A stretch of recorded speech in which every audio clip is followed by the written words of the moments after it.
आज हम अपने एक बहुत ही इम्पोर्टेंट सब्जेक्ट रीजनिंग को देखेंगे और रीजनिंग के उसमें सबसे इम्पोर्टेंट टॉपिक जो ब्लड रिलेशन है उसे समझेंगे।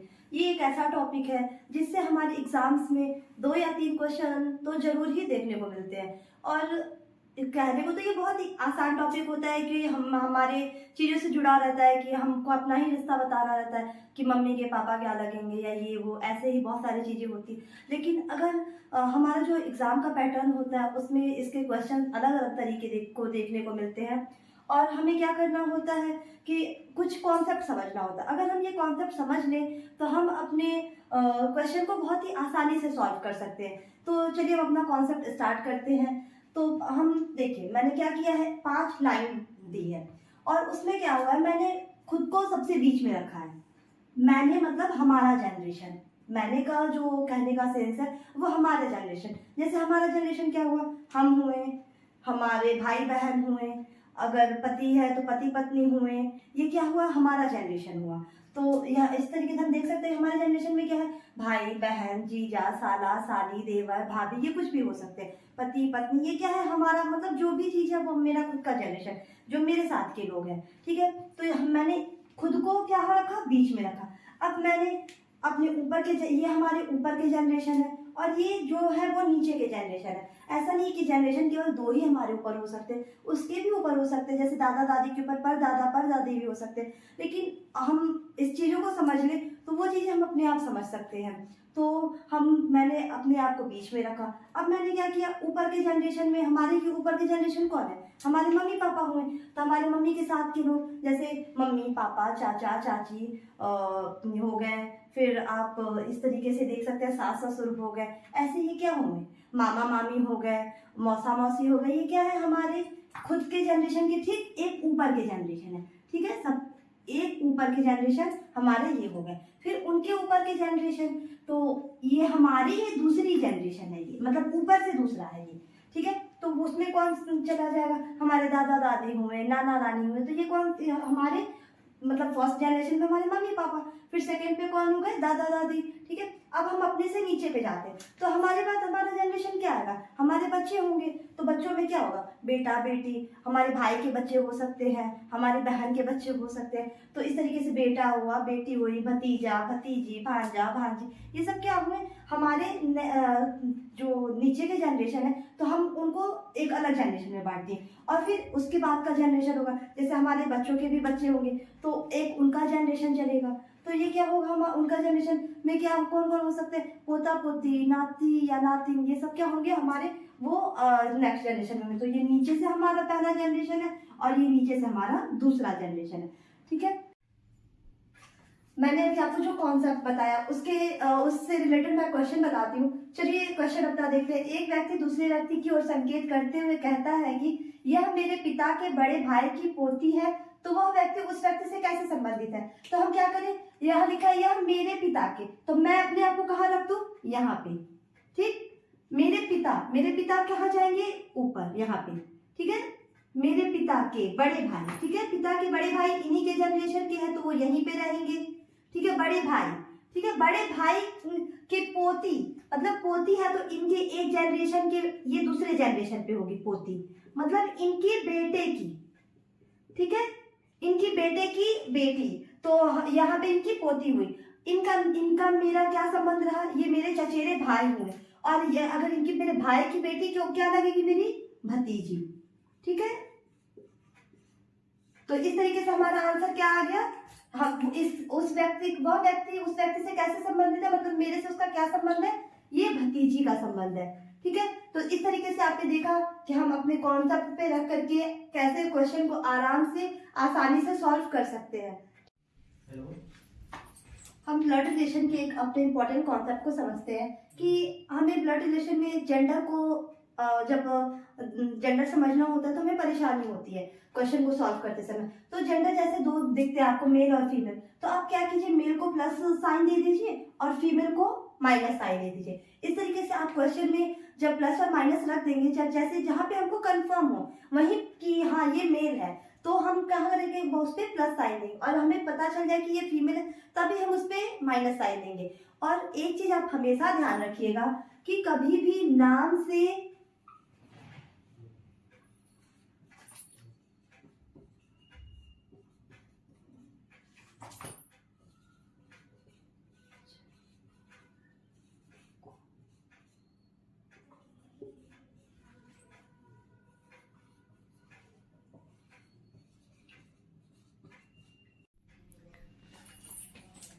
कभी भी आप नाम से जेंडर को डिफाइन मत करिए। आप कभी भी क्वेश्चन सॉल्व करिए तो नाम दिया है, जैसे मान लीजिए सौरभ दिया है, राम दिया है, मीनू दिया है, ठीक है, सोनू दिया है, ठीक है। तो ऐसे नाम को देख करके आप ये मत समझ लीजिए कि सौरभ क्या है, किसी लड़के का नाम है, ये तो ये क्या है वो, हम इसको प्लस दे दें। नहीं, कभी क्वेश्चन में ये आप नाम से आप कभी भी प्लस माइनस मतलब मेल या फीमेल को डिसाइड मत कीजिए जब तक आप कंफर्म ना हो। जैसे आप कंफर्म कैसे होंगे, जैसे क्वेश्चन में अगर आपसे बोल दे कि ये इसका भाई है, तो जिसका वो भाई है तो वो भाई है तो क्या होगा, वो मेल होगा। तो इस तरीके से आप उसे मेल दे सकते हैं। अगर ये इसकी बहन है या इसकी मौसी है, माँ है, या फिर तो इसमें हम क्या करेंगे, फीमेल हमें पता चल रहा है तो वहां पे हम माइनस साइन दे सकते हैं। तो इस तरीके से ब्लड रिलेशन के क्वेश्चन को सॉल्व करते समय कभी भी आप नाम से डिफाइन मत करिए कि वो लड़का है या लड़की है।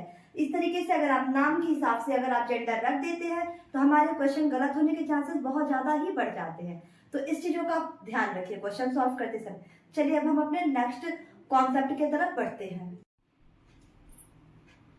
चलिए हम अपना अब नेक्स्ट कॉन्सेप्ट समझते हैं। अब हम एक बहुत ही इम्पोर्टेंट जो टर्म हमें देखने में मिलता है एग्जाम में, का कटर, ठीक है।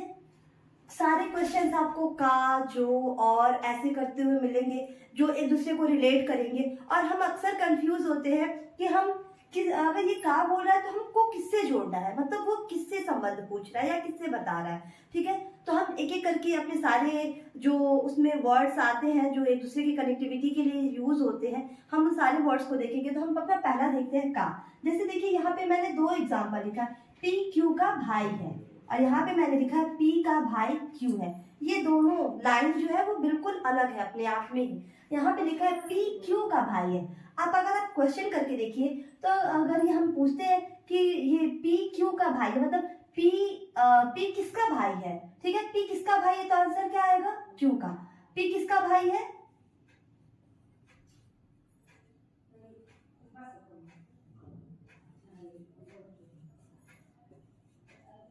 या फिर ऐसे भी हो सकता है कि क्यू का भाई कौन है, ठीक है।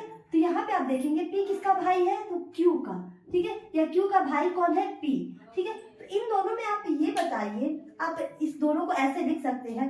अब इन दोनों में आप बताइए कि यहाँ पे पी क्यू का भाई है, तो हमें ये का संबंध किससे हुआ है, क्यू। ये किसके लिए बोल रहा है, पी के लिए बोल रहा है, मतलब पी किसका भाई है, क्यू का भाई है। तो आप यहाँ पे जेंडर डिसाइड करने में बहुत इंपॉर्टेंट रोल होता है, पी और क्यू। तो आप इसमें किसका जेंडर बता सकते हैं कि कौन मेल है और कौन फीमेल है। देखिए पी क्यू का भाई है तो क्यू मतलब भाई कौन है, पी है ना। अब भाई हमेशा जेंडर मेल जेंडर में होगा तो हम इसको प्लस साइन दे देंगे। इसका जेंडर तो डिसाइड है लेकिन क्यू का जेंडर नहीं डिसाइड है, क्योंकि ये जो है वो अगर ये लड़की रहेगी तो भी ये इसका भाई हो सकता है, ये लड़का होगा तो भी इसका भाई हो सकता है।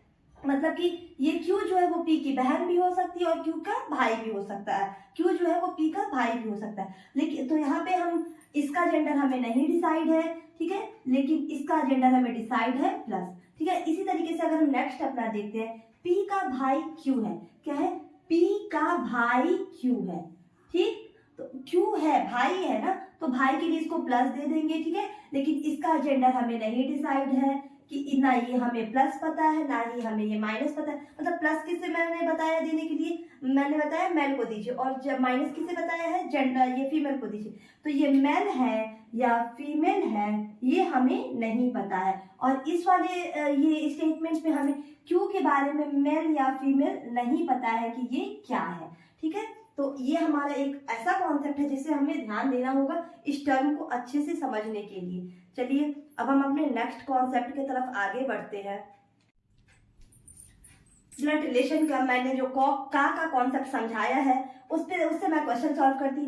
पी क्यू का भाई है, आर पी की माँ है, एस आर का ससुर है, टी क्यू का पुत्र है। तो बताइए एस का टी से क्या संबंध है। तो हम अपना सेट करते हैं। ये पी क्यू का भाई है तो यहाँ पे पी का हमारा जेंडर डिसाइड हो गया। फिर पी जो है वो आर, ये आर जो है वो पी की माँ है तो ये माइनस हो गया। एस आर का ससुर है तो ये प्लस हो गया। अब ये क्यू टी जो है वो क्यू का ये बेटा है तो यहाँ पे क्या हो गया, ये प्लस साइन हो गया। और इसका इससे संबंध पूछ रहा है, इसका इससे पूछेगा तो ये परदादा हो जाएगा और इसका इससे पूछेगा तो ये परपोता हो जाएगा। चलिए अब हम अपने जो के कॉन्सेप्ट को समझते हैं ब्लड रिलेशन में। ब्लड रिलेशन हुआ या फिर पजल हुआ या फिर सिटिंग अरेंजमेंट हुआ, इन सब में हम जो का से का संबंध देखते हैं। तो इसमें जो का संबंध है वो मैं आपको बताती हूँ कि अगर कोई 3 व्यक्ति दिया हो या 3 स्टेटमेंट दिया हो और उसको जो से जोड़ा गया हो, ठीक है, जो हो या फिर जिसका हो या फिर उसका हो, इससे जोड़ा गया हो, तो ये जो है वो किससे संबंध रखेगा। मतलब ए बी सी 3 टर्म है तो जो है वो उसका संबंध, ये जो है उसका संबंध किससे होगा, ठीक है। तो जो का संबंध है वो जो इन जिन दोनों के बीच में आएगा, तो ये जो मान लीजिए लास्ट वाला है तो इसके जस्ट बिफोर जो होगा उससे उसका संबंध होगा। तो ये क्या है, सी के जस्ट पहले क्या है, बी है, ठीक है। तो सी के जस्ट पहले बी है तो हमारा ये सी का संबंध किससे हो जाएगा, बी से, ना कि ए से। इस चीज को आप ध्यान रखिएगा, सी का संबंध किससे होगा, बी से, ना कि ए से। मैंने लिखा है ना जस्ट बिफोर, तो सी के जस्ट पहले क्या है, बी, तो इसका संबंध किससे कनेक्ट करेगा या किससे जुड़ेगा, ये बी से जुड़ेगा। कि इसका रिलेशन किसके साथ बनेगा, ये बी से बनेगा, ठीक है। चलिए अब हम अपना क्वेश्चन देखें। तो हमारा क्वेश्चन है ए बी का भाई, ए बी की बहन है जो सी की माँ है, ठीक है। चलिए अब हम अपने क्वेश्चन को सॉल्व करते हैं। तो देखिए ए बी की बहन है, मैंने इसके पहले का संबंध बताया था ना। तो ए और बी, तो ये किसकी बहन है, ए बी की बहन है। तो ये बहन कौन है, ये ए है, ठीक है। तो ये हम इसको फीमेल है ना तो इसको माइनस साइन दे देते हैं। ए बी की बहन है, ठीक है। अब ये पूछ रहा है जो सी की माँ है, ठीक है। तो जो सी की माँ है तो जो ये सी किसकी, ये इसका संबंध किससे है, बी से। इसके जस्ट बिफोर है ना, ये जस्ट बिफोर है ना, मैंने लिखा था जस्ट बिफोर, ठीक है। तो जस्ट बिफोर कौन सा है, बी है। तो क्या लिखा है, जो सी की माँ है, तो माँ कौन है, ये आपकी बी हो गई माँ, ठीक है। तो इस तरीके से आप क्वेश्चंस को सेट करेंगे ताकि हमारा क्वेश्चन आसानी से लगाया जा सके। चलिए हम अपने ब्लड रिलेशन में जो हमारा हमने का कॉन्सेप्ट समझ लिया, हमने ये जो का कॉन्सेप्ट समझ लिया। अब एक हमारे पास टर्म आता है और का, या फिर यार होता है, या फिर लेकिन। तो अगर ये चीजें हों तो हमारा संबंध ये कैसे होगा। तो जैसे लिखा है इसमें 3 व्यक्तियों में या वाक्यों में और या लेकिन का संबंध किससे होता है, ठीक है। तो अब हम देखते हैं, जैसे ये 3 व्यक्ति हैं पी क्यू आर, तो पी क्यू आर अगर ये जो क्यू ये और से जुड़े हुए हैं, और या फिर लेकिन, तो इसमें ये जो तीसरे व्यक्ति का संबंध है वो पहले व्यक्ति से होगा। तो ये पहला व्यक्ति है, ये दूसरा व्यक्ति है, ये तीसरा व्यक्ति है। तो तीसरे व्यक्ति का संबंध किससे होगा, पहले व्यक्ति से। तो आर का संबंध किससे होगा, पी से होगा। चलिए हम अपना एक क्वेश्चन देखते हैं। एग्जाम्पल, पी क्यू का भाई है जो और आर का पिता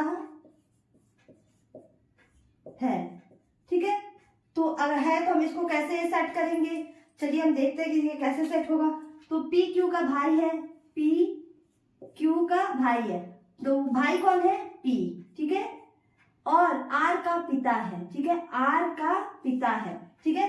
तो ये किसका पिता है, मतलब पी जो है वो आर का पिता है, ठीक है। यहाँ पे पी क्यू का भाई है, यहाँ से भी इसका जेंडर डिसाइड हो गया, और आर का पिता है तो यहाँ से भी जेंडर डिसाइड हो गया। लेकिन हमारे पास क्यू और आर का जेंडर डिसाइड नहीं है, ठीक है। तो इस तरीके से आप ब्लड रिलेशन में जो इम्पोर्टेंट टर्म यूज होते हैं, का हुआ, जो हुआ, और या लेकिन, उसके, जिसके, तो ये सब जो टर्म हमेशा यूज होते हैं, हमने अपने ब्लड रिलेशन की इन सब इम्पोर्टेंट कॉन्सेप्ट को समझ लिया, जिससे कि हमें क्वेश्चन सॉल्व करने में बहुत ही ज़्यादा आसानी होगी।